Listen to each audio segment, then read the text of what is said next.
సగ్గుబియ్యం, chia seeds, pumpkin and sunflower seeds, అలాగే అంజీర్, బాదం, ఓట్స్, ఖర్జూరం, అలాగే బాయిల్ చేసుకున్న వాటర్.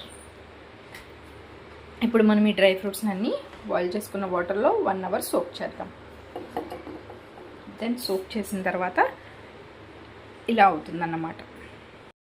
ఇప్పుడు సగ్గుబియ్యంని బాయిల్ చేసుకుందాం.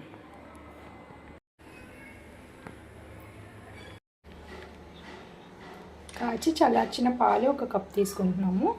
ఇప్పుడు మనం ఇందాక ఏదైతే 1 అవర్ బిఫోర్ నానబెట్టామో దాన్ని ఇప్పుడు పేస్ట్ చేసుకుంటాం అన్నమాట. ఫైన్ పేస్ట్ చేసుకోవాలి. ఫస్ట్ దీన్ని బాగా పేస్ట్ చేసుకున్న తర్వాత అప్పుడు పాలు మిక్స్ చేద్దాం.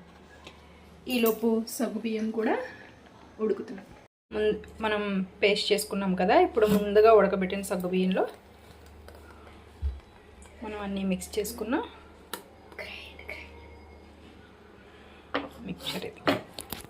సో దీంట్లో మనం హనీ అండ్ అలాగే ఎలాగో మనం అంజీర్ వేసాము, డ్రై ఫ్రూట్స్ వేసాము. సో కొంచెం స్వీట్నెస్ ఉంటుంది. ఖర్జూరం వల్ల వచ్చే స్వీట్నెస్ కూడా ఉంటుంది. ఎవరికైనా ఇంకా చాలకపోతే పిల్లల కోసం అని కొంచెం షుగర్ వేసుకొని హనీ వేసుకుంటే, ఇందులో ఐస్ క్యూబ్స్ వేసుకొని కొంచెం చల్లారిన తర్వాత సగ్గుబియ్యం ఉడకబెట్టి ఉంచాం కదా, ఇందులో ఐస్ క్యూబ్స్ వేసుకొని ఫ్రిడ్జ్లో పెట్టి మీ పిల్లలకి ఈవినింగ్ ఇవ్వండి. చాలా హెల్దీ అండ్ అలాగే చాలా ఇష్టపడతారు. డైలీ తాగినా కూడా దీనివల్ల ఏ ప్రాబ్లం ఉండదు.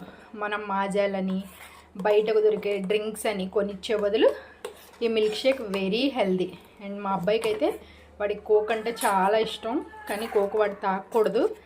సో దాన్ని స్కిప్ చేయడానికి సమ్మర్లో మనం ఇలా హెల్దీగా చేసిస్తే చాలా ఎమ్మీగా ఉంటుంది.